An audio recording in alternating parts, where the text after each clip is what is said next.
Ողջույն ձեզ, քուրեր եւ եղբայրներ։ Այսօր ուզում եմ խոսել այդ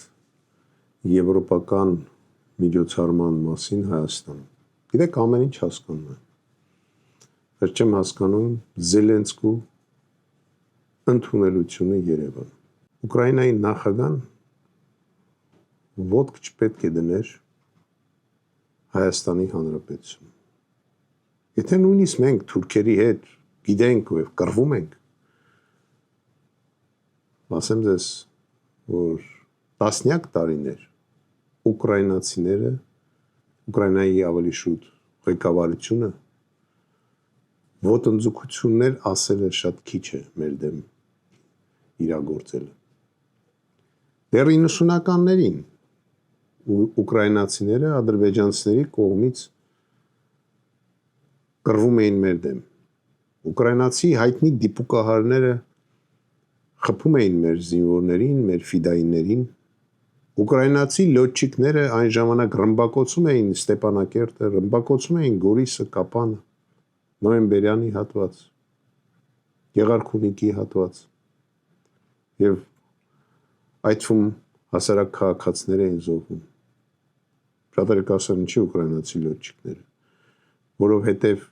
այն ժամանակ Ադրբեջանը օդաչուչ ուներ։ Հետո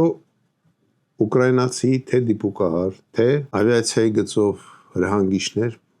սկսեցին աշխատել, երկար տարիներ աշխատել Ադրբեջանում թուրքերի պրոֆեսիոնալիզմը բարձրացնելու համար եւ ստեղծեցին այնտեղ օդաչուներ եւ այլ եւ այլ եւ այլ։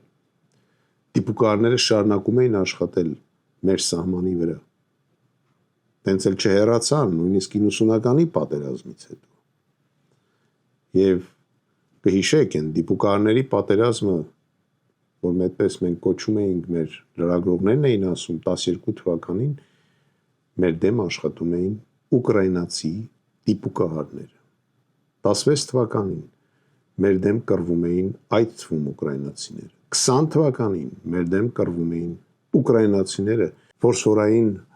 այդ արկերով ռմբակոծում էին մեր զորքը։ Նույնիսկ այսօր կան զինվորներ, որոնք այն ժամանակ կռվել են եւ իրենց գլխին դա թափել են։ Ուկրաինան եղել է եւ կա մեր հակառակորդ։ Պետք է ասեմ դա։ Խոսքը ուկրաինացի ժողովրդի մասին չէ, իրենց ղեկավարություն։ Եվ այսօր իրենց ղեկավարի հայտնվումը Հայաստանի Հանրապետությունում, որը Հայաստանի Հանրապետությունում Երևանի հարթակը օգտագործեց խոսել մեր ստրատեգիական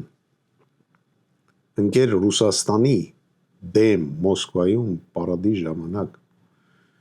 միջոցներ ձեռնարկելու առում, թող Կիևում խոսար, հարցը Ռուսաստանը չի, ինչ է եկե Հայաստան, Հայաստանից է դա ասում, թող Կիևից ասեր, այդ ոնց եղավ Կիևում այսքան ժամանակ չասեց, մեկ էլ եկավ Երևան որոշեց դա ասի։ Այս ամեն ինչը խոսում է նրա մասին, որ մենք կորցնում ենք մեր ազգային կերպարը, մեր ազգային հպարտությունը։ Մենք մոռանում ենք այն նահատակված զինվորներին, որոնք պաշտպանել են իր հայրենիքը։ Մենք 30 տարի ծառայել ենք ոչ թե նրա համար, որ գանք ինչ-որ աթոռ զբաղեցնենք։ Մենք պաշտպանել ենք մեր երկիրը եւ ծառայել ենք նրա համար, որ մեր երկիրը լինի ուժեղ եւ թասիբով։ Մենք գալիս ենք, որ Հայաստանը սարքենք մի երկիր, որտեղ հայը պաշտպանված կլինի։ Մենք ուզում ենք, որ մեր ազնագրերի մեջ գրված լինի, որ Հայաստանի քաղաքացու հովանավորը Հայաստանի պետությունն է։ Իսկ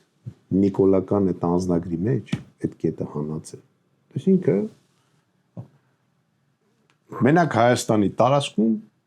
չագուչը պետք է առնի ասֆալտին պարկացնի։ Ու ես նորից եմ ասում, ով որ ուզում է փող աշխատի, մեր մոտ թող չգա։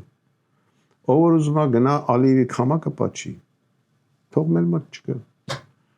Ով որ ուզում է որ կանգնի հայոց երկրի պաշտպան, հայոց հպարտության վերականգնող, հայոց պատմության արդարացի ներկայացնող աշխարհին, մեր կուսակցությունը համայնքական ճակատը։ Դա զինվորականների միություն է։ Ես կոչ եմ անում բոլոր գործող եւ պայստազորի զինվորականներին քվեարկել մեզ համար ու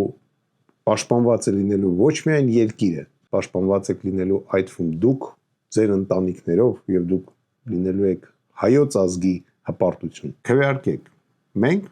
15 համարն ենք։